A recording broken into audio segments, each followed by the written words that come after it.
नमस्कार, DD news की विशेष पेशकश एजेंडा में आप सभी का स्वागत है। मैं हूं आपके साथ मोहम्मद अतीक। और दोस्तों, जिस तरह की आप सभी जानते हैं कि एजेंडा में हम लेकर के आते हैं आपसे जुड़े हुए मुद्दों और सरोकारों को, तो हमारी आज की इस चर्चा का विषय है एआई से बदलती दुनिया। एआई जिस तरीके से देखा जाए तो दुनिया को बहुत तेजी से बदल रहा है, चाहे शिक्षा हो, स्वास्थ्य हो, चिकित्सा हो या फिर अन्य कोई भी क्षेत्र हो, इससे प्रभावित हो रहा है। एआई दुनिया को एक नई दिशा में ले जा रहा है, जहां पर एआई के सही उपयोग से हम मानव जाति को उन्नत और बदलाव की दिशा में ले जा सकते हैं। एआई जिस तरीके से आप देख रहे होंगे, कोई भी दिशा में हो वहां पर काम कर रहा है और सरकारें भी इसको अडॉप्ट कर रही हैं। तो चलिए आइए इस चर्चा की शुरुआत करें। उससे पहले हमारे पास 3 खास लोगों का पैनल मौजूद है। सबसे पहले मैं उनसे आपका परिचय करा दूं। हमारे साथ मौजूद हैं अजय डाटा जी, आप एआई एक्सपर्ट हैं। सर, आपका इस कार्यक्रम में बहुत बहुत स्वागत है। और इसके साथ में जो हमारे दूसरे एक्सपर्ट हैं, उनका नाम है मीनाक्षी जी नाम है। आप MNIT के एसोसिएट प्रोफेसर हैं। आपका भी बहुत बहुत स्वागत है। और इसके अलावा हमारे साथ मौजूद है आशीष खनीलवाल जी, आप टेक्निकल एक्सपर्ट हैं। आपका भी इस चर्चा में बहुत बहुत स्वागत है। तो दोस्तों, जैसा कि हमारे इस कार्यक्रम की रवायत है कि हम इस चर्चा को शुरू करने से पहले एक वीडियो क्लिप दिखाते, तो आइए देखते हैं कि आज की इस क्लिप में क्या कुछ है खास।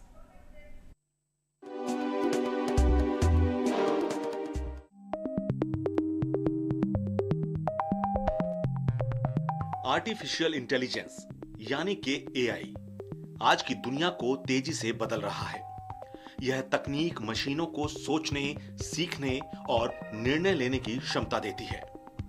एआई के विकास ने हमारे जीवन को कई तरीकों से प्रभावित किया है और आने वाले समय में इसका प्रभाव और भी गहरा होगा।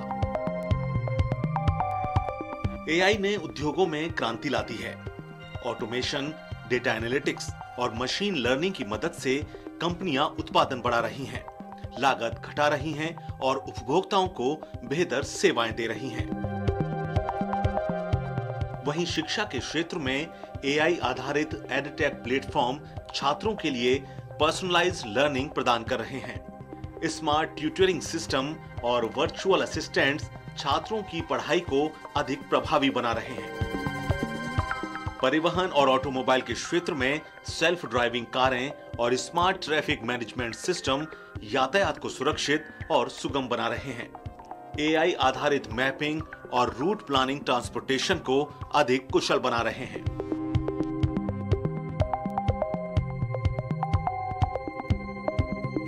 एआई से भविष्य की संभावनाओं को देखते हुए बीते 10 और 11 फरवरी को फ्रांस और भारत ने आर्टिफिशियल इंटेलिजेंस एक्शन समिट की सह अध्यक्षता की। इस समिट में विभिन्न राष्ट्राध्यक्ष और सरकार के प्रमुख, अंतर्राष्ट्रीय संगठनों के नेता समेत तमाम लोग शामिल हुए, जिसमें यह रेखांकित किया गया कि वैश्विक एआई क्षेत्र सार्वजनिक हित में लाभकारी, सामाजिक, आर्थिक और पर्यावरणीय परिणाम प्राप्त कर सके। I welcome the decision to set up the AI Foundation at the Council for Sustainable AI. I congratulate France and my dear friend President Macron for these initiatives and assure our full support. India would be happy to host the next summit. AI दुनिया को अधिक कुशल, सुरक्षित और smart बना रहा है। हालांकि इसके साथ कई चुनौतियां भी हैं, जैसे रोजगार का स्थानांतरण, नैतिकता के सवाल और साइबर सुरक्षा। यदि एआई का सही तरीके से उपयोग किया जाए तो यह मानवता के विकास में महत्वपूर्ण भूमिका निभा सकता है। आने वाला समय एआई के साथ हमारे तालमेल पर निर्भर करेगा। Bureau report, DD news, Jaipur.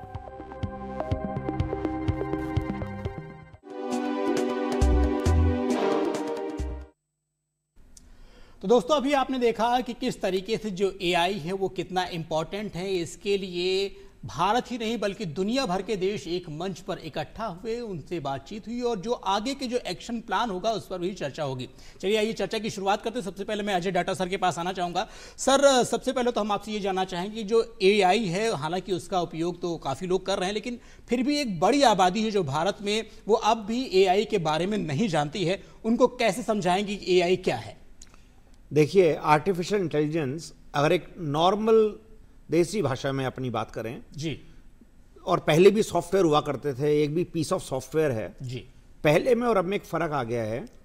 Machine में सोचने की क्षमता जी, जो पहले नहीं थी अब वो मशीन में आ गई है।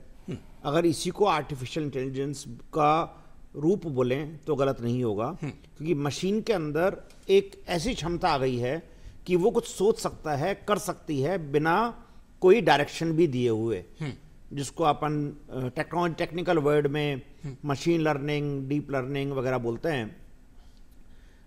एक आम आदमी के लिए ये बहुत महत्वपूर्ण है कि उसको कैसे यूज करे। उसके लिए उसमें प्रॉम्प्ट इंजीनियरिंग एक इंपॉर्टेंट एस्पेक्ट है जी। उसको सीखे कि कैसे कमांड दिया जा सकता है। जो कमांड देने की विधि है उसकी बहुत सारी टेक्निक्स होती हैं। जीरो शॉट प्रॉम्प्ट्स हैं, चेन ऑफ कमांड प्रॉम्प्ट्स हैं, बहुत सारे तरीके होते हैं। तो अगर आप पढ़ेंगे तो उसके बारे में थोड़ा आइडिया होगा। मेरा ऐसा मानना होता है कि हर जने को जी, जी, AI के बारे में थोड़ा समझ लेना चाहिए। इसको इस तरह से भी अगर देखें, मैं बहुत महत्वपूर्ण एग्जांपल देने जा रहा हूँ। बिल्कुल सर। जब 1999 में मुझे इंटरनेट लाने का अवसर मिला राजस्थान में जी, तो ये सोच किसी की नहीं थी कि आज 2025 में हम अपनी जिंदगी को बिना इंटरनेट के देख पाएं। बिल्कुल। हमारी जिंदगी में इंटरनेट एक अभिन्न अंग है और बिना इंटरनेट के किसी भी आदमी की जिंदगी, चाहे वो फार्मर हो, चाहे वो स्टूडेंट हो, चाहे वो टीचर हो, चाहे वो एंटरप्रेन्योर हो, चाहे वो पॉलिटिशियन हो, किसी की भी जिंदगी कल्पना नहीं की जा सकती है। लेकिन ये 99 में नहीं सोचा था। बिल्कुल। लेकिन आज ऐसा है। हम क्रॉस रोड पे खड़े हैं AI के लिए भी, और हम कुछ समय बाद इसी बात को देख रहे होंगे कि वर्ल्ड में कोई भी जना बिना AI के अपनी जिंदगी को अच्छी तरह से नहीं जी पाएगा। बिल्कुल।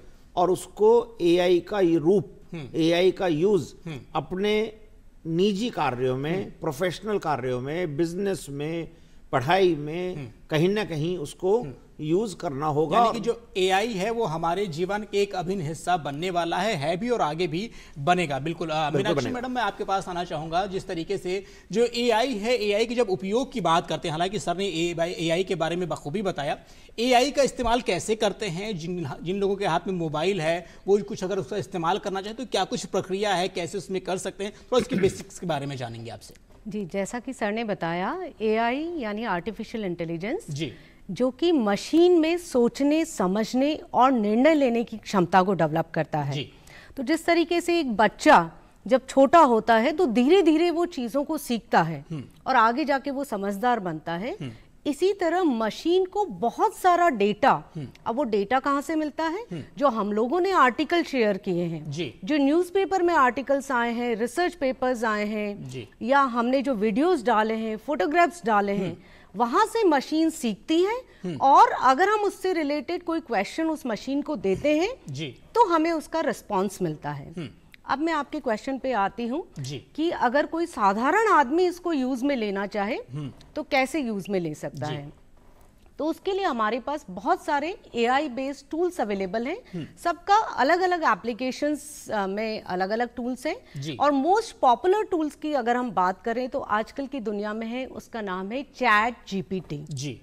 तो ChatGPT एक ऐसा टूल है जो कि कोई भी अगर आप उसमें क्वेरी डालेंगे, टेक्स्ट में आप क्वेरी दे सकते हैं, आप उसमें कोई डॉक्यूमेंट डाल सकते हैं, आप उसमें कोई इमेज अपलोड कर सकते हैं, वहां अपलोड करने का एक ऑप्शन आता है जी। और उस इमेज से रिलेटेड अगर आप कोई क्वेश्चन पूछें तो वो आपको उसका जवाब देगा। जैसे मैं एग्जांपल बताती हूँ कि अगर आप ही के प्रोग्राम के बारे में कोई जानना चाहे कि DD न्यूज जयपुर के बारे में मुझे डिटेल बताइए, तो ये क्वेरी DD न्यूज जयपुर के बारे में डिटेल बताइए उस ChatGPT के टेक्स्ट बॉक्स में अगर कोई टाइप करता है तो उन सारे डेटा को एनालाइज करके आपको ChatGPT पूरा डिस्क्रिप्शन दे देगा। जब से DD न्यूज का एस्टैब्लिशमेंट जयपुर में हुआ है तब से लेकर आज तक का क्या डेवलपमेंट मतलब है। हम उसको अगर कोई कमांड देते हैं तो वो रिसर्च करने के बाद में हमको आउटपुट देता है, उसका रिजल्ट देता है। बिल्कुल। आशीष जी, जब भी कभी किसी ऐसी टेक्नोलॉजी की बात होती है तो उसकी ऑथेंटिसिटी की बात होती है।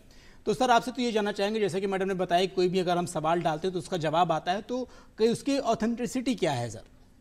देखिए, जैसा अभी चर्चा में आया कि जो एआई हमें रिजल्ट्स बता रहा है वो रिजल्ट्स पूरी तरह से उसके पास जो डेटा सेट है, जो इंफॉर्मेशन उसने अभी तक अक्वायर की है, उसका विश्लेषण यानी एनालिसिस करके और उसको वो प्रोसेस कर रहा है, उसका सिंथेसिस करके उसका वो रिजल्ट बना रहा है।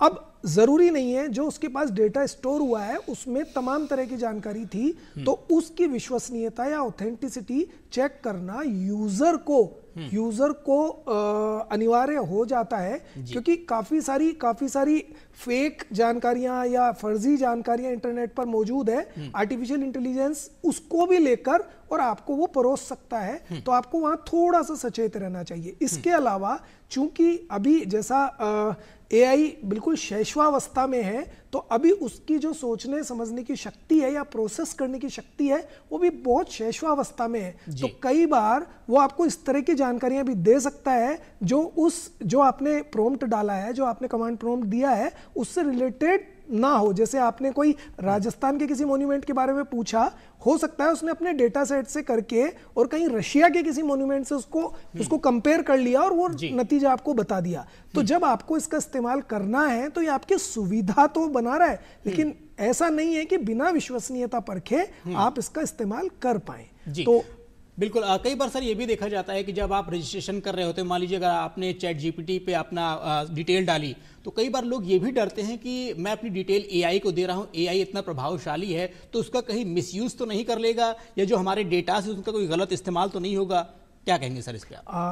देखिए, प्राइवेसी या गोपनीयता की चिंताएं हमेशा से, जब से इंटरनेट आया, उसके बाद सोशल मीडिया का प्रादुर्भाव हुआ या फिर अब एआई आया, तब से प्राइवेसी या गोपनीयता की मुद्दे हमेशा छाए रहे हैं और अब ये बहुत ज्यादा बलवती हो गए हैं। तो इस मामले में हालांकि अलग अलग नियामक, अलग अलग सरकारें अपनी पॉलिसीज बना रही हैं कि किस तरह से यूजर की प्राइवेसी को रखा जाए। कुछ देशों की अपनी अपनी नीतियां भी बन गई है, लेकिन एक आम यूजर के लिए ये बिल्कुल इतना साफ है कि उसने जो जानकारी अपने डिवाइस पर दी है वो अब उसकी नहीं है, क्योंकि उसने उसको एक पब्लिक डोमेन में डाल दिया है। तो जो पब्लिक डोमेन की जानकारी है, आप अगर आपकी बेहद निजी जानकारी है, आपके क्रेडिट कार्ड की जानकारी है, आपके बैंक अकाउंट के संबंध में कोई जानकारी है, या आपके परिवार के सदस्यों की कोई हिस्ट्री है, कोई मेडिकल हिस्ट्री है, तो उस तरह की इंफॉर्मेशन को हमें एआई को देने का मतलब है कि हमने उनको एक तरह से सार्वजनिक कर दिया है, वो किसी के पास भी एक्सेस हो सकती है।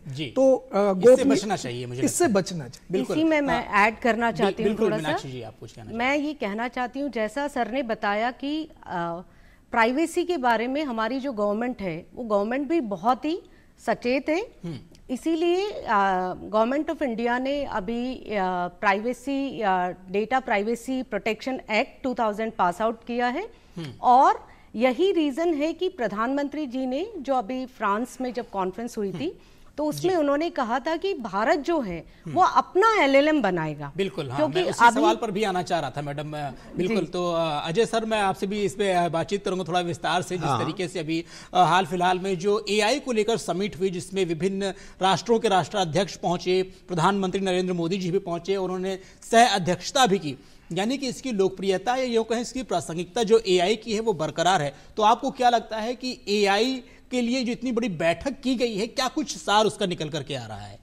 देखिए, बहुत बड़ी बात है कि कोई टेक्नोलॉजी से रिलेटेड समिट हो और हमारे देश के प्रधानमंत्री उसको को चेयर करें जी, और करीब 90 से ज़्यादा global leaders, political global leaders उस समिट में मौजूद हैं जी, और एक डिसीजन होता है और नेक्स्ट ईयर हम भी इसको होस्ट करेंगे एआई समिट को। बेसिकली ये क्या इंडिकेट करता है? ये दो चीजें इंडिकेट करता है। वन, इस टेक्नोलॉजी को इग्नोर नहीं किया जा सकता है। सेकंड, मेरे अपने ख्याल में और मेरे विचार से मानव इतिहास में इंफॉर्मेशन टेक्नोलॉजी के अंदर ये बहुत ही निर्णायक और महत्वपूर्ण टेक्नोलॉजी है जी। इसका इम्पैक्ट हर आदमी की ज़िंदगी पर पड़ेगा, चाहे आप गृहिणी हैं या स्टूडेंट हैं या फार्मर हैं या एंटरप्रेन्योर हैं, पॉलिटिशियन हैं या बॉलीवुड स्टार हैं, इट डजंट मैटर। ठीक है, ये हर जगह पड़ेगा। इसलिए इसकी नेगेटिव व्यूज भी संभव हैं, एथिकल इश्यूज भी बनते हैं और इसका पॉजिटिव इम्पैक्ट भी है। ठीक है, ये चर्चा बहुत ज़रूरी है, निहायत इम्पॉर्टेंट है। हमारे देश, हमारे प्रधानमंत्री इस काम पर ऑलरेडी लग गए हैं। मेरे को ऐसा लगता है कि हमारे लिए, भारत जैसे देश के लिए जहाँ पर 1.4 बिलियन पॉपुलेशन है, हम पूरे वर्ल्ड के करीब करीब 20% हम 15-20% हम पॉपुलेशन हैं, हम इस ऐसी टेक्नोलॉजी को जो मानव इतिहास की मोस्ट इम्पैक्टफुल टेक्नोलॉजी है, इसको हम साइड में रख करके नहीं चल सकते हैं। पहले 3D printing, blockchain, security, encryption सब आया, ये हर आदमी को इम्पैक्ट नहीं करने वाले थे। ठीक है, चल गया साइड में काम। AI ऐसी चीज है जो बहुत तेजी से इम्पैक्ट करेगा और हमारे देश को, हमारे नागरिकों को, हमारे व्यवसायियों को, हमारे उद्योगपतियों को, हम जैसे एंटरप्रेन्योर्स को, हमको सबको इस टेक्नोलॉजी को आगे लेके जाना पड़ेगा। और ये जो समिट हुई है, ये समिट ये इंडिकेट कर रही है कि जब प्राइम मिनिस्टर, जो बिल्कुल नई टेक्नोलॉजी है, उसका जब प्रभाव देख रहे हैं वर्ल्ड में और बहुत बड़ा इम्पैक्ट होने जा रहा है, उसमें अगर हम साथ नहीं हैं, हम सीख नहीं रहे हैं और कर नहीं रहे हैं, तो दोनों ही दिशाओं में हम बहुत बड़ा नुकसान हमको इस समिट में सर एक LLM का भी जिक्र किया गया। प्रधानमंत्री नरेंद्र मोदी जी ने कहा कि LLM पर हम काम करेंगे। तो ये LLM है क्या? अभी मीनाक्षी जी ने भी इस पर चर्चा की, उन्होंने भी LLM के बारे में बताना चाहा। मैं बता थोड़ा सा इसके बारे में विस्तार से बहुत सिंपल भाषा में बता देता हूँ। LLM मतलब लार्ज लैंग्वेज मॉडल। ठीक है, जब बच्चा स्कूल में पढ़ने जाता है तो उसको किताब पढ़ाई जाती है, उस किताब में वर्ड्स लिखे हुए होते हैं, अक्षर लिखे हुए होते हैं और उससे वो एक नॉलेज ग्रहण करता है। LLM वो नॉलेज है, उस किताब से उसके अंदर वो नॉलेज दी गई है, पूरे वर्ड की नॉलेज उसके अंदर डाली गई है और वो उस नॉलेज को किसी भी तरीके से यूज करने की जो सोचने की क्षमता है वो उसमें डाली गई है। ये जो LLM है, ये LLM हर तरीके के सोचने की क्षमता उस नॉलेज के जरिए, अगर उसमें वो नॉलेज नहीं डाली गई है तो LLM जो नॉलेज है उससे प्रिडिक्ट करने की कोशिश करता है, सोचने की कोशिश करता है, उसमें वो गलत हो सकता है, जैसा आपने पहले डिस्कशन किया, हेल्यूसिनेट कर सकता है, वो और कुछ सोच सकता है जिसके बारे में विचार बाद में कर सकते हैं। लेकिन ये एक ऐसी शक्ति है जो टेक्नोलॉजी है जो नई नहीं है, लेकिन अब कंप्यूटेशनल पावर हमारे को अवेलेबल होने की वजह से वो जो उसकी प्रोग्रामिंग है, जिस तरह से हमारे दिमाग के न्यूरॉन्स हैं वो और बेहतर हो गया इस तरीके से वो LLM डिजाइंड है वो इस तरीके से काम कर सकती है कंप्यूटेशनल पावर की वजह से। तो GPUs हमको पावरफुल मिल गए हैं, उनके आर्किटेक्चर और सॉफ्टवेयर का आर्किटेक्चर ने एक मैजिक क्रिएट किया है AI के रूप में। बिल्कुल, LLM and GPUs together form an application which we call it AI, बिल्कुल, जिसको हम AI बोलते हैं। ये जो मिश्रण है computational power via GPU and LLM, जिसमें सारी नॉलेज है, वो जो पावर है वो पावर एक बहुत ही बड़ा इवोल्यूशन और रिवोल्यूशन हम बोल सकते हैं मैनकाइंड का, वो ला सकते हैं। और हम इस आने वाले समय में मैं बहुत बड़ी बात बोलने जा रहा हूं, आने वाले समय में अगर हम 5 ट्रिलियन इकोनॉमी या 10 ट्रिलियन इकोनॉमी बनना चाहते हैं, तो भारत में AI का एक बहुत बड़ा रोल होगा, AI का मेजर रोल होगा, बिना उसके हम नहीं बन पाएंगे। बिल्कुल। मीनाक्षी मैडम, जिस तरीके से अभी हमने जो क्लिप देखी, क्लिप में प्रधानमंत्री नरेंद्र मोदी जी का संबोधन हो रहा था, उन्होंने अपने संबोधन के अंत में एक बात कही कि जो अगला जो समिट होगा उस समिट की अध्यक्षता इंडिया कर रहा होगा। तो आप ऐसे में क्या लगता है कि आने वाले समय में AI को लेकर हम कितना ज्यादा तैयार होंगे और इसके लिए कितना बेहतर कदम उठाएंगे? मेरे हिसाब से जैसा कि अभी अजय डाटा जी ने भी कहा कि जो डेवलप्ड इंडिया है, जो डेवलपिंग इंडिया से डेवलप्ड इंडिया बनने का जो प्रधानमंत्री जी का सपना है, उसमें AI का बहुत बड़ा ही रोल है। और जैसा कि मैंने अभी कहा कि अभी जो हम AI काम में लेते हैं उसमें जो लार्ज लैंग्वेज मॉडल्स जो कि उसकी नींव है, वो नींव अभी दूसरे देशों के पास है। बिल्कुल। लेकिन जब ये लार्ज लैंग्वेज मॉडल हम इंडिया में डेवलप कर लेंगे हमारे स्टार्टअप्स, हमारी कंपनीज, हमारे रिसर्च ऑर्गेनाइजेशंस जब हमारे इंडिया के डेटा के बेसिस पे इस एलएलएम को डेवलप कर लेंगे तो हमारा इंडिया को एआई सुपर पावर बनने से दुनिया की कोई ताकत नहीं रोक सकती। अजय सर, बिल्कुल सही मुद्दा मैडम ने उठाया है कि क्या ऐसा हो सकता है कि हम एक अपने स्वदेशी इस तरीके से एआई की जो टेक्नोलॉजी उसको डेवलप करें और जो हमारे इंडियंस हैं उसको यूज कर सकें, क्योंकि जब स्वदेशी चीज कोई रहती है उस पर विश्वास होता है लोगों का, उस पर किसी तरीके से कोई अटैक, जैसे कई बार साइबर अटैक होते हैं या उसका मिसयूज होने की चांसेस कम हो जाते हैं, तो क्या ऐसी चीजें डेवलप कर सकते हैं सर? मेरे विचार में एलएलएम एक टेक्नोलॉजी है जी, जिसका आर्किटेक्चर अवेलेबल है जी, और कैसे बनाया जाए ये सब लोगों को पता हो सकता है जो जानना चाहें, ओपन सोर्स में अवेलेबल है जी। मेरा अपना विचार है देश के लिए एक विजन, वो ये है कि हमको जो जेनरिक एलएलएम है वो बनाने की दरकार नहीं है, हमको डोमेन स्पेसिफिक एलएलएम बनाने चाहिए की जरूरत है।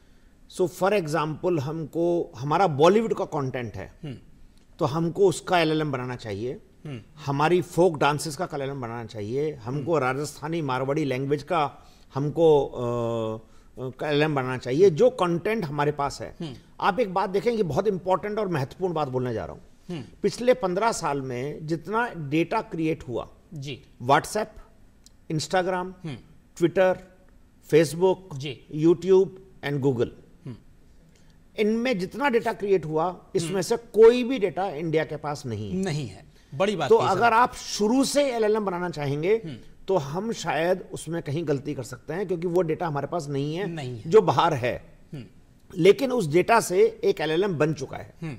वो एलएलएम आज की तारीख में ओपन सोर्स मॉडल में अवेलेबल है जी, उसको फाइन ट्यून किया जाना चाहिए, वो इन्वेंट करने की दरकार नहीं है। तो फॉर एग्जाम्पल आज अपन यहां राजस्थान में बैठे हैं तो राजस्थान सरकार की बात करें जी, अगर राजस्थान सरकार अपना खुद का एलएलएम बनाना चाहे तो जिसके अंदर राजस्थान की सारी पॉलिसियां, सारी नीतियां, सारे स्पीचेस, सारे डिसीजन, सारे वीडियोस जो इंटरनल हैं उनको एलएलएम के थ्रू ट्रेन किया जा सकता है, और वो इंटरनल यूज के लिए राजस्थान सरकार के हर एम्प्लॉय को डिपेंडिंग अपॉन हिज अथॉरिटी वो एक्सेस दिया जा सकता है।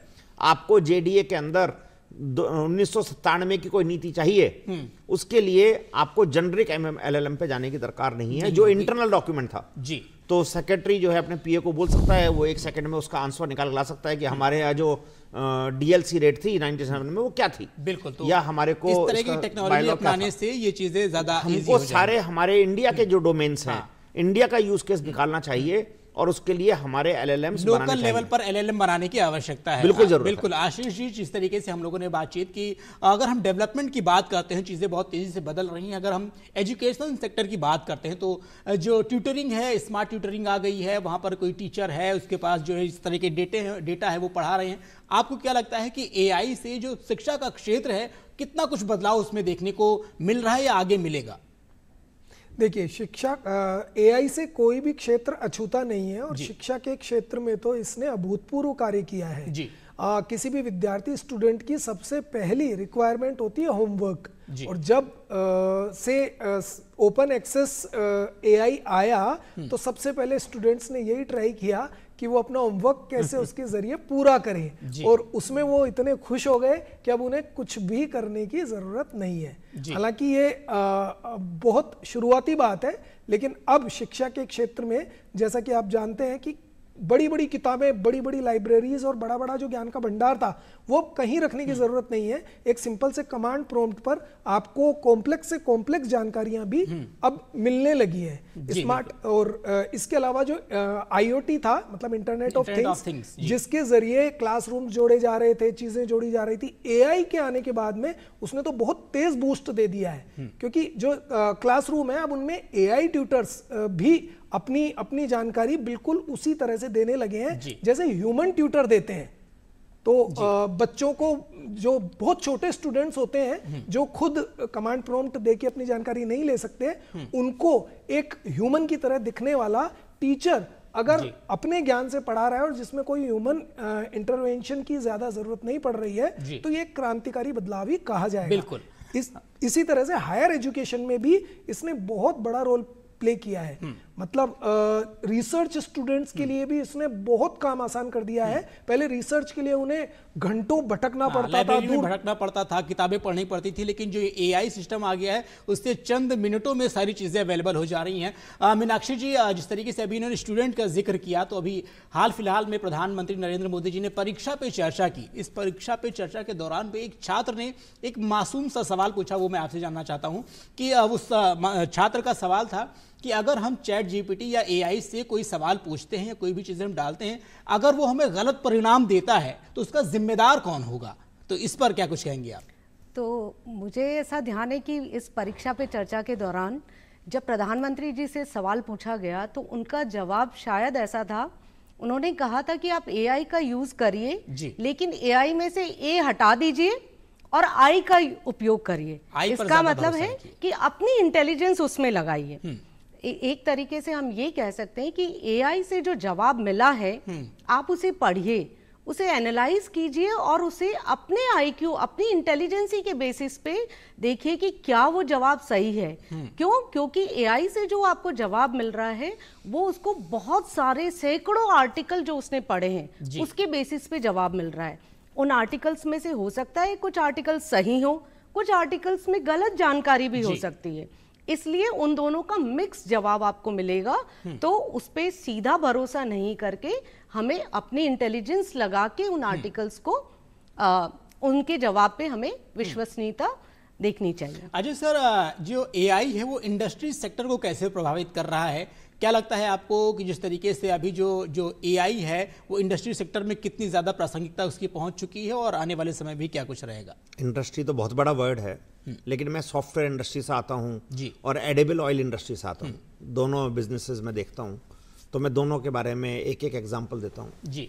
हमारे यहाँ करीब 2000 लोग हैं सॉफ्टवेयर में, एंड सॉफ्टवेयर बनाते हैं। सॉफ्टवेयर लिखने का काम डेवलपर्स करते हैं और वो कोड लिखते हैं जो सब जानते हैं। पिछले एक साल में हमारे यहाँ जो नंबर ऑफ लाइंस कोड की लिखी जाती हैं, करीब 20 से 25% लाइंस एआई लिख रहा है जी। विच मीन्स 20 से 25% या तो हमारी प्रोडक्टिविटी बढ़ गई है या हमने वो नए लोग हायर नहीं किए हैं। One example. एंड ये कोड ही नहीं लिख रहा है, वो कोड बेटर लिख रहा है, मोर सिक्योर्ड लिख रहा है, उसमें कम बग हैं और प्रॉपर बेटर डॉक्यूमेंटेशन है। ये एक अपने आप में रिवोल्यूशनरी चीज है और मेरे को लगता है हमारी आईटी इंडस्ट्री को ये बहुत तेजी से हिट करेगा आने वाले समय में। 2-3 साल में हम देखेंगे वर्ल्ड वाइड एक बहुत बड़ा चेंज जॉब में और काम करने के तरीके में फर्क आएगा। ये आईटी इसकी बात हुई है। बीपीओ सेक्टर भी ऐसे ही और कॉल सेंटर्स भी ऐसे इससे हिट होंगे, क्योंकि now machine can talk. Machine बात कर सकती है ह्यूमन के तरीके से और ऐसा न महसूस नहीं होगा बात करने वालों को कि एक मशीन बात कर रही है, ऐसा लगेगा इंसान बात कर रहा है जी। तो कॉल सेंटर और बीपीओ में भी बहुत तेजी से ओवरनाइट चेंज आएंगे। 1000 आदमी की जगह 100 आदमी रह जाएंगे और वो बहुत तेजी से 24 घंटे बढ़िया क्वालिटी पर बात कर पाएंगे। ये एक अपने आप में बहुत बड़ा चेंज है जी। ऑयल इंडस्ट्री में अगर अपन देखें तो ऑयल इंडस्ट्री के अंदर क्या होता है, लैब टेस्टिंग है, मैन पावर ट्रेनिंग है, स्टॉक टेकिंग है, ओरिएंटेशंस है, मशीन परफॉर्मेंस है। इन सब के लिए इंसान है जी, और उसकी इंसान की 24 घंटे अवेलेबिलिटी हर सेम इंटेलिजेंस की हो ये संभव नहीं है। लेकिन हर चीज को कंप्यूटर विजन के जरिए देखा जा सकता है। तो अगर आपने मशीन पे कैमरा लगा रखा है तो वो उसकी आवाज भी सुन पा रहा है और वो उस मशीन को देख भी रहा है जी, और वो उसके प्रोडक्ट को भी देख रहा है। इट कैन प्रिडिक्ट कि आने वाले 24 घंटे में this machine will go in breakdown. इस मशीन में ब्रेकडाउन आ सकता है जी। ये मशीन को पावर कम मिल रही है क्योंकि स्लो प्रोडक्टिविटी आ रही है जी। इस मशीन के अंदर ये ढक्कन खुला हुआ है, इसमें रिस्क है, इसको लटकाइए। ये सारे के सारे जो काम हैं ये एक computer vision enabled AI tool जी आराम से कर सकता है। कैमरा कहीं पे भी रूम में लगा हुआ है और वो सारी मशीन्स को मॉनिटर कर रहा है। आप सोच के देखिए कि एक रिवोल्यूशनरी चीज होगी जी। सेक्टर वाइज सोचना गलत होगा कि मेरे सेक्टर में ये हिट नहीं करेगा उसके लिए बहुत ही कोई भी गलत सेक्टर डिसीजन हो, होगा। हम कृषि सेक्टर की बात कर लेते हैं। आशीष जी, आपसे ही बात कर लेते हैं, जिस तरीके से जो कृषि सेक्टर है इसमें किस तरीके से एआई प्रभावित कर रहा है। हालांकि अभी हमने देखा कि ड्रोन के जरिए जो कीटनाशकों का छिड़काव किया जा रहा है, बीज की जो बुवाई हो रही है, वो सारी चीजें हो रही है, तो आपको क्या लगता है कि एआई जो है वो कृषि क्षेत्र को कितना प्रभावित कर रहा है? देखिए, जहाँ तक एग्रीकल्चर सेक्टर की बात है तो वहाँ सबसे ज़्यादा दो चीज़ों पर फोकस होता है। पहला तो ये है कि पर हेक्टेयर यील्ड, जो पैदावार है वो ज़्यादा कैसे हो, और दूसरा ये है कि फसलों पर अगर कोई रोग लग गया है तो उस रोग से कैसे निजात पाई जाए। हमारे जो किसान हैं वो उनको सबसे ज़्यादा इन्हीं समस्याओं का सामना करना पड़ता है, क्योंकि उनके पास उतने रिसोर्सेज अवेलेबल नहीं होते कि हमारी फसल को कौन सा रोग लगाए और हम इसका क्या उपचार करें। तो एआई इसमें बहुत बड़ी भूमिका निभा सकता है।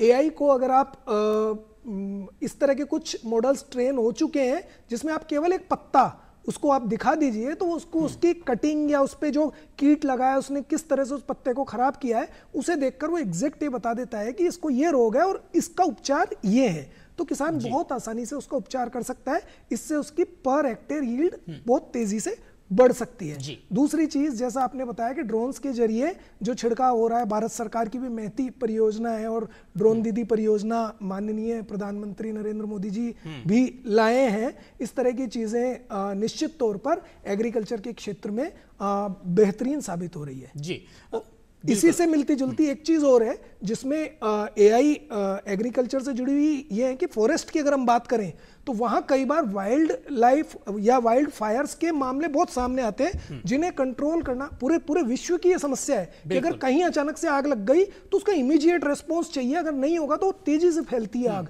तो एआई के जरिए ऐसे सर्विलांस कैमरे लगा दिए गए हैं कि उसने थोड़ा सा भी धुआं या थोड़ी सी भी चीज प्रिडिक्ट करके अपने सिस्टम को अलर्ट कर दिया, यहाँ पर इस तरह की सिचुएशन बन रही है और तुरंत उस आग पे काबू पा लिया गया। जी बिल्कुल। तो जो कृषि सेक्टर में इस तरीके से भी एआई का इस्तेमाल हो रहा है। मीनाक्षी जी, हम राजस्थान के परिप्रेक्ष्य में बात कर लेते हैं। राजस्थान अगर देखा जाए ऊर्जा के लिहाज से एक समृद्ध राज्य माना जा रहा है। अभी हाल फिलहाल में राइजिंग राजस्थान इन्वेस्टमेंट समिट का जब आयोजन किया गया तो उसमें जो सबसे ज्यादा एमओयूज पर जो हुई बात वो ऊर्जा के क्षेत्र में हुई। तकरीबन 28 लाख करोड़ रुपए को अजय डाटा साहब बखूबी समझ रहे होंगे इसको।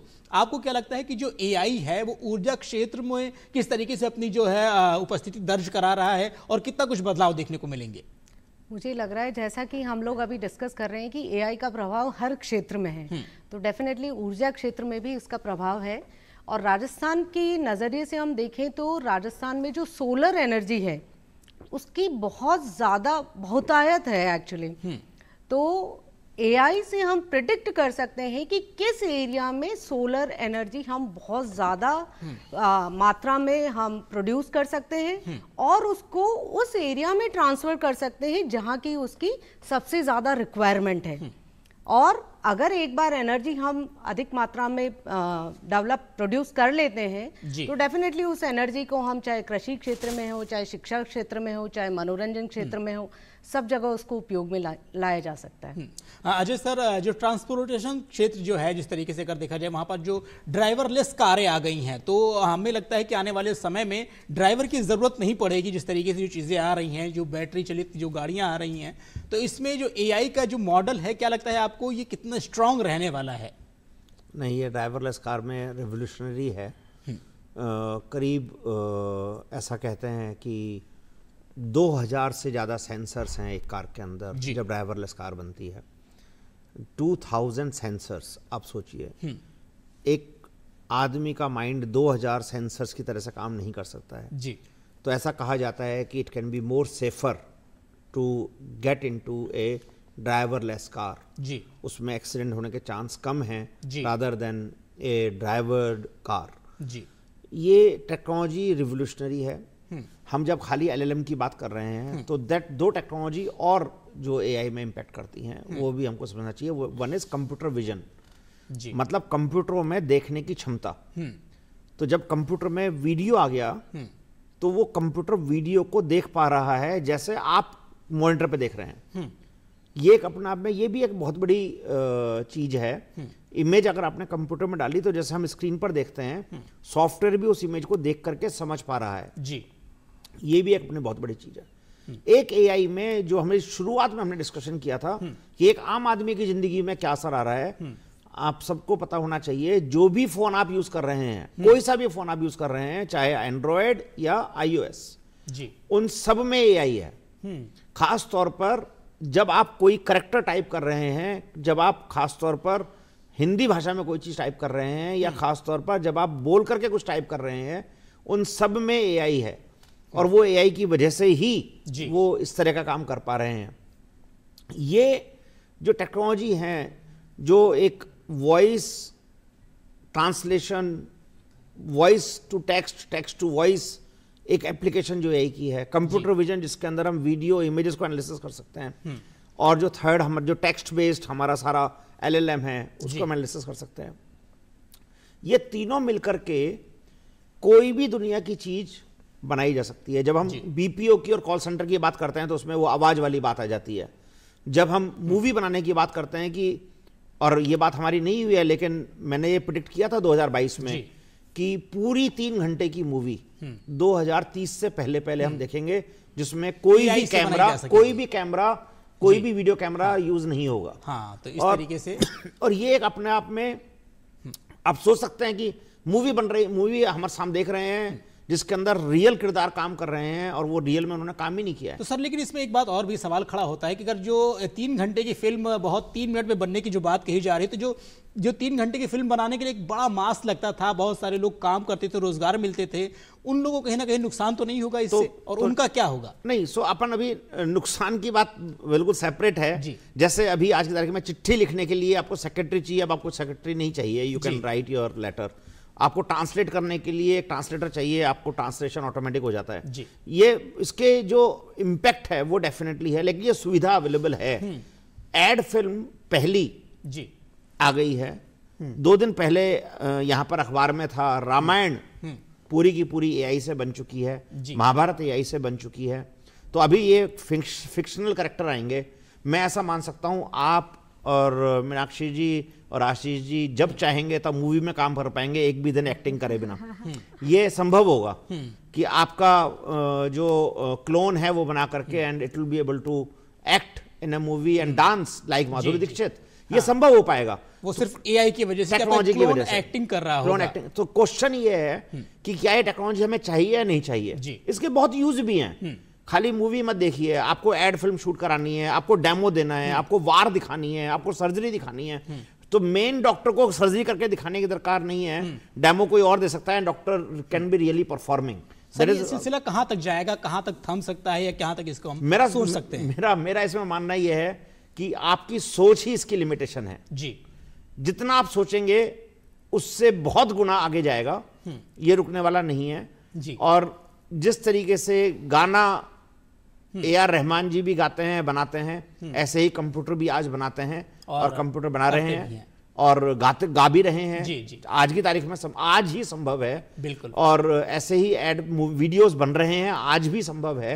छोटे से प्रॉम्प्ट से एआई कोई भी सेक्टर हो उसमें भी अपनी भूमिका दर्ज बिल्कुल कराएगा और हम सबको इसके लिए तैयार रहना चाहिए, यूज करने के लिए। और अच्छी चीज है। आशीष जी, जिस तरीके से हम बातचीत कर रहे हैं, अगर हम हेल्थ सेक्टर की अगर बात कर लेते हैं, क्योंकि ये एक बहुत बड़ा सेक्टर है, इससे लगभग हर आदमी जो है अछूता नहीं रहता है, तो आपको क्या लगता है कि जो आने वाले समय में, या हम अगले वर्तमान दौर की बात करें, जो ऑपरेशन होते हैं या जो डॉक्टर की प्रिस्क्रिप्शन होती है, हम डॉक्टर को दिखाने के लिए स्वयं जाते थे, क्या मोबाइल में बैठ करके हम अपना जो है जो बीमारी है, संबंधित चीजें उस पर बताएंगे, तो क्या उसके लिए प्रिस्क्रिप्शन मिल जाएगी या सजेशंस मिलेंगे? देखिए, जहां मेडिकल या हेल्थ सेक्टर की आपने बात की, तो ये सेक्टर बहुत बड़ा सेक्टर है, और वो इस लिहाज से बड़ा है कि आज भी भारत की भी बात करें या दुनिया के कई देशों की बात करें, तो रिमोट एरियाज ऐसे हैं जहां पर सफिशिएंट नंबर्स में हमारे मेडिकल प्रोफेशनल्स अवेलेबल नहीं है, या वो अवेलेबल भी हैं तो उनके ऊपर इतना वर्कलोड है कि उनको कई किलोमीटर तक कई हजार लोगों को अपनी सर्विसेज देनी पड़ती है। तो ऐसे में एआई उन रिमोट एरियाज में बहुत बड़ी भूमिका निभा सकता है। वो इस तरह से निभा सकता है कि जो ट्रेनीज हैं, या जो बिल्कुल नए डॉक्टर्स बने हैं, या जो नए पैरामेडिकल स्टाफ हैं, उन लोगों को किसी एक ट्रेंड डॉक्टर से एआई के जरिए वो कनेक्ट होकर उन्होंने एआई के जरिए अपनी चीज बता दी और उस तरह का ट्रीटमेंट उनके साथ कर दें, तो वो इमीडिएट उस तरह की चीजें भी मिल जाएगी जी। इसी तरह से स्मार्ट एम्बुलेंसेज हैं, एआई ड्रिवन व्हीकल्स हैं, जो हम ग्रीन कॉरिडोर बनाते हैं, या हम जिस तरह से कोई किसी पेशेंट के जो ऑर्गन्स हैं जिनको जल्दी से जल्दी किसी को ट्रांसप्लांट करना है, उनको देना है, तो ड्रोन के जरिए उनकी डिलीवरी, दवाओं की डिलीवरी भी हो सकती है, दवाओं की डिलीवरी भी और ऑर्गन्स को भी उस संबंधित अस्पताल तक पहुंचाने का काम एआई के जरिए बखूबी किया जा सकता है। आपको मैं एक इसमें ऐड करता हूं आशीष की बात में, बहुत जयपुर की स्टार्टअप है, मैंने उसको थोड़ा मेंटर किया है, they came to me for some guidance जी। वो स्टार्टअप क्या करती है, रिवोल्यूशनरी, आप गौर से सुनिए बिल्कुल इनकी बात को। एक गांव का बंदा हिंदी में, मारवाड़ी में, राजस्थानी में एक डॉक्टर को कॉल करता है फोन पर या व्हाट्सएप पर। डॉक्टर के बगल में एक एआई का अनेबल्ड ऐप के साथ फोन रखा हुआ है जी। नॉर्मल एंड्रॉयड फोन है, वो फोन सारी वार्तालाप सुन रहा है। इतना ही काम करना है उस फोन को। Within 30 seconds of call ending जी, उस कॉल कन्वर्सेशन का एंड होने के 30 सेकंड के अंदर अंदर पूरा का पूरा typed prescription with indication of बीमारी, विद मेंशन ऑफ, जैसे डॉक्टर ने कहा कि ये वाली दवाई सुबह लेनी है, ये खांसी के सिरप शाम को लेनी है, तुमको ये खाना नहीं खाना है, तुमको ये पीना नहीं है, रात को टाइम से सोना है, सारी बातें उसमें लिखी हुई मिलेंगी उसके सिम्टम्स के साथ। और सारी के सारी डॉक्टर को सिर्फ उसका मोबाइल नंबर डालना है जिससे कॉल आया था जी। और उसको प्रिस्क्रिप्शन उसके व्हाट्सएप पे चला जाएगी। तो मतलब ये एक नए तरीके की जो आपने बताई है एआई का इस्तेमाल। डॉक्टर के पास, आज किसी भी डॉक्टर के पास हमारे प्रिस्क्रिप्शन की कॉपी नहीं होती, लेकिन एआई के पास जरूर है। अभी डॉक्टर के पास भी हो गई, बिल्कुल उसके पास भी हो गई। बिल्कुल एक अनोखी बात आपने बताई कि भविष्य इसी का है। मीनाक्षी, जिस तरीके से हम जो एक सर्च इंजन की जब बात करते हैं, गूगल अभी तक बहुत लोकप्रिय होता था, गूगल पे कुछ भी डालो उसका जवाब होता था, कहते थे गूगल बाबा सब कुछ बता सकते हैं, सब कुछ जानते हैं। तो क्या आपको लगता है जो एआई जो फैक्टर आया है, एआई में जाकर के अब लोग एआई पे जब जगह चीजें अपनी डालते हैं वहां से रिजल्ट लेते हैं, तो इस प्रतिस्पर्धा में कहीं ना कहीं गूगल पीछे छूट जाएगा आपको लगता है, और एआई का ही जमाना रहेगा?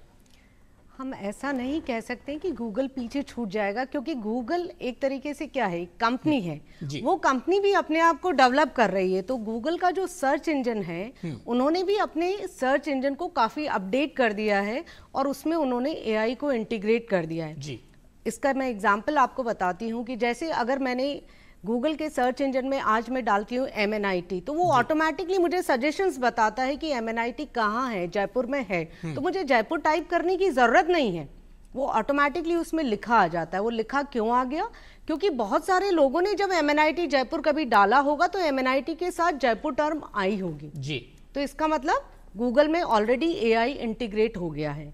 इसके अलावा भी गूगल ने खुद ने अपना AI बेस्ड टूल भी डेवलप किया हुआ है जिसका पॉपुलर नेम है जेमिनाई, GEMINI जी। और इसके अलावा और भी बहुत सारी कंपनीज हैं जो कि अपना अपना AI बेस्ड सर्च इंजन और AI बेस्ड अलग अलग एप्लीकेशंस डेवलप कर रही हैं। जैसे हम सर्च इंजन की बात कर रहे हैं तो एक और कंपनी है परप्लेक्सिटी, तो परप्लेक्सिटी ने भी अपना एक AI बेस्ड सर्च इंजन बनाया है। और अभी आज के ही पेपर में था कि परप्लेक्सिटी और गूगल इन दोनों में कंपटीशन चल रहा है कि कौन बेटर रिजल्ट देगा कस्टमर्स को। तो इसका मतलब ये बहुत ही अच्छा टाइम है कस्टमर के लिए या नॉर्मल यूजर्स के लिए कि उनको कैसे बेहतर रिजल्ट्स मिलते हैं। इनकी बात को ऐड करें जी, आदमी का व्यवहार चेंज हो रहा है जी। आपको घर में क्या पसंद है कि मेरा जो जूता है वो कहाँ रखा है, मैं घर में ढूंढता रहूं, या मैं बोलूं मेरा जूता चाहिए और मेरा जूता मेरे सामने आ जाए जी। जब मोमेंट मेरे पास ऐसा टूल हो जी जहां पर मैं जो पूछूं उसका सटीक आंसर मुझे मिल जाए, तो सर्च करने की जो नीड है धीरे धीरे वो कम हो रही है। और उसका नतीजा ये है गूगल पे सर्चेस कम हुई हैं और AI पे बढ़ी हैं जी। वो खत्म हो जाएगा नहीं हो जाएगा ये मुद्दा नहीं है, मुद्दा ये है कि बेहतर परिणाम आदमी का जो व्यवहार है वो चेंज हो रहा है। जैसे सिनेमा हॉल ही जाते थे पिक्चर देखने, लेकिन अब आप OTT पे देखते हैं, नेटफ्लिक्स पे देखते हैं। ये इसी तरीके से है कि क्या वो सिनेमा घर बंद हो जाएंगे? Answer is no. स्विगी से घर खाना आएगा तो रेस्टोरेंट बंद होंगे? Answer is no. ये व्यवहारिकता की बात है। गूगल पे सर्च कम होगा फॉर श्योर, और हमारी जो डिपेंडेंसी है for asking A question and getting a right answer, वो बहुत बड़ी हो जाएगी। जैसे एमएनआईटी का एग्जांपल दिया मैडम ने, अगर हम बात करें कि मैं एप्पल लिखूं खाली, तो मैं एप्पल सेव ढूंढ रहा हूं या एप्पल कंपनी। मैं अगर क्रोकोडाइल लिखूं तो मैं क्रोकोडाइल ब्रांड ढूंढ रहा हूं या क्रोकोडाइल रियल में द एनिमल। अगर मैं सही क्वेश्चन लिखूंगा on AI, I will get the exact answer what I am looking for, चाहे वो एड्रेस हो, चाहे वो प्रोडक्ट के बारे में हो, चाहे होटल के बारे में हो। मुझे 10 लिंक में से छांट करके 10 लिंक पे जाकर के अपनी विश्वसनीयता देखने की दरकार नहीं होगी। ये एक डिफरेंस है व्यवहार का, एक आदमी का चेंज हो रहा है बहुत तेजी से, क्योंकि इसी से ही उसको जो बनी बनाई जो इंफॉर्मेशन ढूंढनी थी वो उसने बना करके उसको दे दी। तो एक ईज है। अब वो जिसको सर्च करना है वो सर्च भी करेगा ही फॉर श्योर, जहां पर उसको प्रॉपर आंसर नहीं मिल रहा है जी। लेकिन ये बिहेवियरल चेंज है, बहुत तेजी से हो रहा है चेंज। और हमारी लाइफ में, एटलीस्ट हमारी कंपनी में और हमारे दोस्तों में, एंटरप्रेन्योर में देखता हूं कि उनके जो डिफॉल्ट पेज है उनके गूगल का, वो अब google.com का जो सर्च पेज था उसकी बजाय वो जेमिनी हो गया है या चैट जीपीटी हो गया है। जो डिफॉल्ट पेज है वो सर्च नहीं करते, पहले क्वेश्चन पूछते हैं, वहां नहीं मिलता है तो वो कोशिश करते हैं कि मैं सर्च भी करके देख लूं। बिल्कुल आशीष जी, जिस तरीके से जब कोई टेक्नोलॉजी आती है तो उसके मिसयूजेस भी बहुत सारे होते हैं। आप देख रहे हो जिस तरीके से फेक न्यूज़ बहुत आते हैं, डीप फेक शब्द का बहुत इस्तेमाल होता है। तो ये इसे डीप फेक से कैसे बचा जाए और कैसे पता लगाएं कि ये फेक न्यूज़ है या फेक चीज़ चल रही है, इसके बारे में सर किस तरीके से जानकारी मिले? देखिए, सबसे पहले तो यह है कि ये जो डीप फेक या आप फेक न्यूज़ की बात बता रहे हैं, तो deep fake basically AI generated वो वीडियोस हैं जिन वीडियोस में किसी कैरेक्टर को बिना उसकी परमिशन के और रिक्रिएट कर दिया गया है गलत कामों के लिए। तो जब इस तरह के वीडियोस आजकल पॉलिटिकल कैंपेन्स में या एक्सटोर्शन में और इस तरह की चीज़ों में बहुत ज़्यादा सामने आ रहे हैं, तो इनसे बचने के कुछ तरीके, जो सबसे पहला तरीका है वो ये है कि अपनी निजी जानकारी आपने इंटरनेट पर जितनी ज्यादा डाली है तो आप उसका शिकार होने का खतरा उतना ज्यादा हो जाता है। तो सोशल मीडिया पर भी अगर आप अपने वीडियो डालते हैं तो आपको वहां आपकी प्राइवेसी सेटिंग्स पे काम करना चाहिए।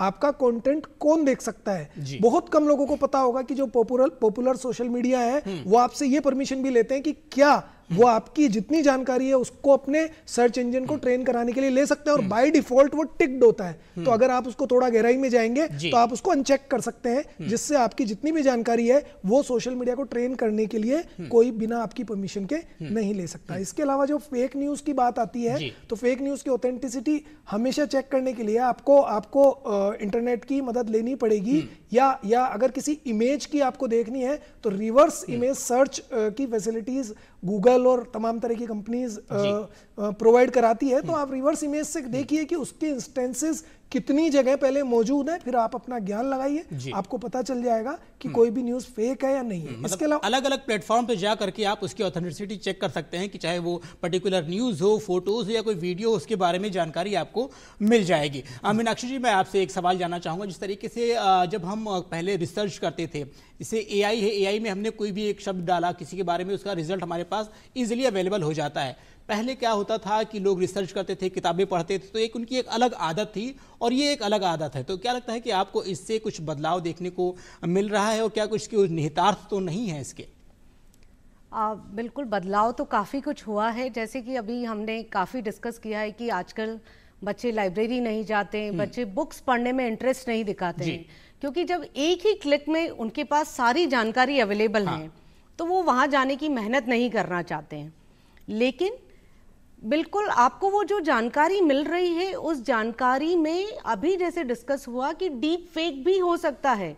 इसका मतलब है कि वो जानकारी गलत जानकारी भी हो सकती है जी। तो इसलिए आपको पूरा रिसर्च करना चाहिए कि जो जानकारी आई है क्या वो जानकारी मुझे सही मिल रही है या गलत मिल रही है। उसके लिए बुक्स, आर्टिकल्स और जो दूसरा हमारे ट्रेडिशनल मेथड्स हैं, उन ट्रेडिशनल मेथड्स को भी काम में लगा लेने के बाद ही उस जानकारी पे विश्वास करना चाहिए। तो मैं यहाँ यही कहना चाहूंगी कि आप बिल्कुल एआई का उपयोग करें, बट ये आपका एक तरीके से असिस्टेंट है। आप पूरी तरीके से इस पे डिपेंड ना हो जाएं।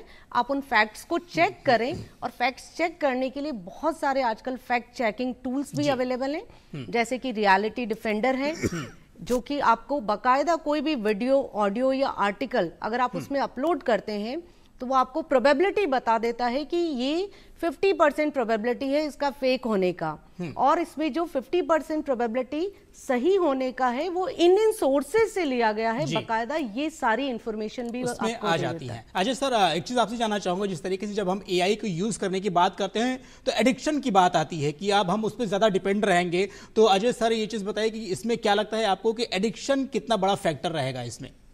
देखिए, एडिक्शन तो हर चीज़ की ही बुरी होती है जी, और चाहे कितना भी आप मीठा जो है एडिक्शन है तो वो ख़राब है, सिगरेट की एडिक्शन ख़राब है, ड्रिंक की एडिक्शन ख़राब है। कितना पढ़ सकते हैं, पढ़ना अच्छा है तो आप 24 घंटे अगर पढ़ेंगे तो उसका भी वो एडिक्शन ख़राब ही होता है।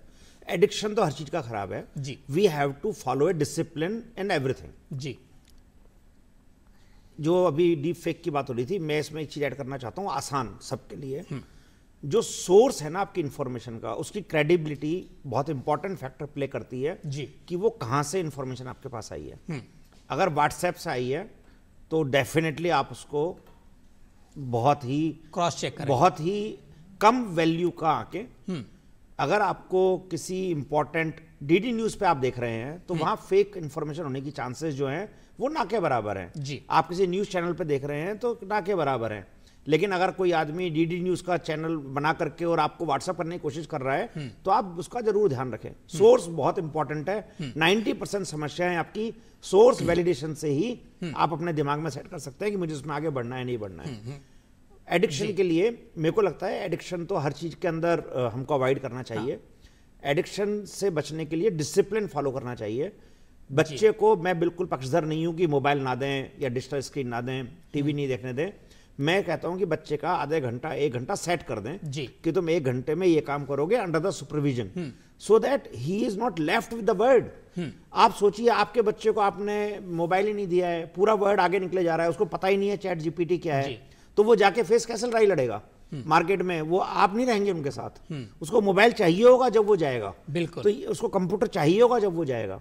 इसलिए बहुत इंपॉर्टेंट है कि ये सोच कि मेरे को जीरो करना है वो हटा दीजिए, नहीं हो पाएगा। उसका आप 8 घंटे 6 घंटे नहीं लगा रहे जी। इसके लिए हम डिसिप्लिन फॉलो करें, हम उसके लिए उसको एडिक्शन नहीं बनने दें और जरूरत के हिसाब से ही चीजों का इस्तेमाल करने की सीख दें अपने बच्चों को। ये बहुत इंपॉर्टेंट है। ये उसी से एडिक्शन जो चीज है वो उससे हम दूर कंट्रोल रह सकते हैं। मैडम, जब एआई की बात इतनी सारी हो रही है, लगभग हर सेक्टर में एआई का प्रभाव बढ़ता चला जा रहा है, तो जो एक सबसे बड़ा सवाल निकल करके आता है वो रोजगार की स्थिति पर आता है कि रोजगार की क्या कुछ कमी हो जाएगी? आपको क्या लगता है कि रोजगार का जो नेचर है, क्या वो नेचर बदलेगा या फिर रोजगार वास्तव में कम हो रहे हैं एआई के आने से? देखिए, मुझे ऐसा लगता है कि जब कंप्यूटर पहली बार आया था तब भी ये चीजें आई थी कि कंप्यूटर के आने से क्या जो रोजगार है वो खत्म हो जाएंगे जी। लेकिन ऐसा नहीं हुआ। जो ट्रेडिशनल रोजगार के अवसर थे वो खत्म हो गए, लेकिन नए रोजगार के अवसर बने जी। और मुझे लगता है कि यही स्थिति एआई के साथ भी होगी कि कई हो सकता है कि जो अभी एग्जिस्टिंग नौकरियां हैं वो खत्म हो जाए, लेकिन बहुत सारी नई नौकरियों का जनरेशन होगा। तो जी बिल्कुल, जिस हिसाब से जब हम जनरेशन की बात करते हैं और जो उसकी नेचर की बदलने की बात करते हैं, जैसे कि टीचर्स की अभी आपसे हम बातचीत कर रहे थे, जो टीचर हैं, टीचर का उनका नेचर बदल जाएगा तो हो सकता है कोई रोबोटिक हो टीचर हो, उसको ट्रेन करने के लिए कोई एक व्यक्ति की जरूरत पड़े, तो इस तरीके की चीजें रहेंगे। अजय सर, आपके नजरिए से आप क्या कुछ देख रहे हैं भविष्य में? भविष्य मुझे उज्जवल नजर आता है, बहुत चेंज नजर आता है, अच्छा नजर आता है। हम बहुत भाग्यशाली समय में हैं कि हम हमारी लाइफ टाइम में एक इवोल्यूशन देखेंगे, एक रिवोल्यूशन देखेंगे और उसका हम हिस्सा होंगे, उसका भरपूर फायदा उठाने के लिए जी। वो अपॉर्चुनिटी आज हम सबके पास है। जैसे एक एग्जांपल लें, मूवी बनाने की खाली करण जौहर को या यशराज बैनर्स को ही ताकत नहीं है जहां पैसे की ताकत है जी। आपके पास भी एक अवसर होगा, आप भी अपनी एक मूवी घर बैठे बना पाएंगे, एक छोटा एड फिल्म बना पाएंगे और ये अवसर आपके पास भी होगा। आपको सॉफ्टवेयर लिखने की ताकत भी आपके घर पे बैठ पे होगी जी। और आपको डिजाइन बनाने की ताकत भी होगी। ये सब ताकतें मिलकर के आपको अपनी अवसर ढूंढना है जी। कहाँ मिलेंगी? हमको बिल्कुल ही चिंता नहीं करनी चाहिए कि इससे जॉब कहाँ जाएगा। लोग अपना जॉब निकालेंगे और अपनी नई क्रिएटिविटी निकालेंगे। जैसे आज से 10 साल पहले कोई इन्फ्लुएंसर कहाँ था यूट्यूब पर, इंस्टाग्राम पर, आज सैकड़ों इन्फ्लुएंसर्स बन गए हैं। They have found their 5-5, 10-10 crore रुपए महीने के कमा रहे हैं। बिल्कुल। तो कोई व्यापारी भी नहीं कमा पा रहा है। हम देख नहीं पा रहे हैं उन अपॉर्चुनिटीज को। People have the intelligence to find their way. बिल्कुल, हमको उसकी चिंता नहीं करनी चाहिए। आदमी को कमजोर नहीं समझना चाहिए, बहुत इंटेलिजेंट है। हमको उसको साधन से संपन्न करना चाहिए। ये संपन्न तो हमारे पास अवेलेबल जिस तरीके से ये चीजें होनी चाहिए। तो हमारे इस कार्यक्रम के हम अंतिम पड़ाव पर हैं और मीनाक्षी जी, हम आपसे एक अंतिम सवाल लेना चाहेंगे। जो एआई के दौर में हम यहाँ पर बातचीत कर रहे हैं, तो अगर हम आज से 10 साल बाद की बात करेंगे तो एआई से दुनिया कितनी कुछ बदल चुकी होगी और क्या कुछ देखने को मिलेगा? मुझे लगता है कि एआई से दुनिया पूरी तरीके से बदल चुकी होगी। इवन जो गांव का रहने वाला है वो भी बड़ी से बड़ी तकनीक का यूज में लेके अपनी प्रोडक्टिविटी को बढ़ा पाएगा। गांव में रहने वाला कोई एक छोटा बच्चा है, उसको वर्ल्ड क्लास लेवल की एजुकेशन, सारी फैसिलिटीज, सारे रिसोर्सेज एक सिंगल क्लिक पे अवेलेबल होंगे। तो एआई जो है वो जीवन को उज्जवल बनाने में बहुत ही महत्वपूर्ण योगदान करेगा। एक फाइनल कमेंट आशीष जी आपसे भी लेना चाहेंगे। इस बारे में ये है कि जैसा बताया मीनाक्षी जी ने कि भविष्य इसका हर किसी व्यक्ति को छुएगा। तो ऐसे में सवाल अब ये नहीं बचा है कि एआई का इस्तेमाल करें या नहीं करें। अब सवाल ये है कि एआई का इस्तेमाल अभी करें या 2 दिन बाद करें। करना तो सभी को पड़ेगा। तो एआई को जितना जल्दी अपनाएंगे उतना हम अपने आप को अपडेट कर पाएंगे, उतने अपने जीवन को आसान बना पाएंगे। दूसरी चीज ये है कि हमको ये भी डिसाइड करना पड़ेगा कि हम जिस डिवाइस पर एआई को यूज कर रहे हैं उस डिवाइस को हमने खरीदा है या उस डिवाइस ने हमको खरीदा है। ये सबसे बड़ी चीज है। तो एआई को जब तक हम अपना सहायक बनाकर रखेंगे, हाँ, चीजों को टेक्निकली जितनी ज्यादा आसानी से उसको सपोर्ट करेंगे उतना बेहतर हमारे लिए रहेगा। और 30 सेकंड में अजय सर हम आपसे भी जानना चाहेंगे। मैं आपको बहुत मजेदार बात बताता हूँ जी। सोचिए, robot as a pet at your home, maid gets replaced by the robot, driverless car जी, your children is not going to school anymore, he is going to school only for playing, जी, he is getting taught in different way by robots and machines.